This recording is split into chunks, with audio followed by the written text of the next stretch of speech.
Hey guys, Coach Connor here. If you are a new training client or you are new to remote coaching, or maybe you're just unfamiliar with some exercise terminology, you might be seeing the phrase RPE or the term RPE in some of your exercise programs. You might be wondering, what is that? Why is that in here? So I'm going to take a minute to explain that as simply as I can. So RPE stands for rate of perceived exertion. And the way that at least I write it into my programs is on a scale from 1 to 10. You might see the scale a little bit differently, but the way to think about this is on that scale, how hard am I pushing myself? A 1 on that scale is I'm not pushing myself at all. This is the easiest thing I've ever done in my life. And a 10 on that scale is, holy cow, this is the hardest thing. I'm pushing myself as hard as I possibly can. So what you'll see in some of the programs that I write for my clients is typically a prescribed RPE into that program.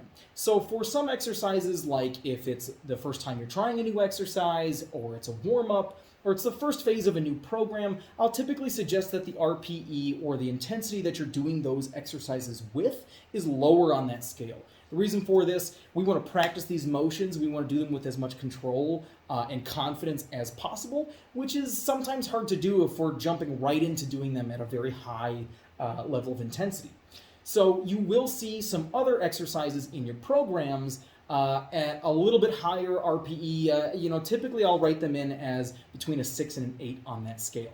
So the reason for this is we do want to push ourselves hard, but not so hard that we're just barely able to finish the sets that we are trying to complete. So just if you are new to this concept, keep this in mind. RPE of 8, you still are able to finish, or at RPE of any of it, you're still able to finish the number of reps that are prescribed in the program. So we want it to be challenging. And again, this is where we're reflecting on how hard we're working, and we're honest with ourselves. We want to be working hard, but we really don't want to be hitting that 10 out of 10 where we're just getting out that last rep and, wow, I really could not have done one more rep.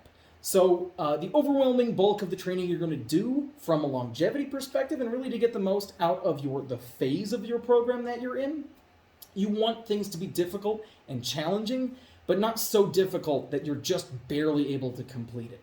There is a time and a place to push yourself super hard. It's definitely not during your warm-ups, and it's definitely not when you're starting something new. So hopefully that does a good job of explaining it. But again, if you have any questions, feel free to reach out to me as your coach. I'm always available to help you out and answer questions. So thank you for watching.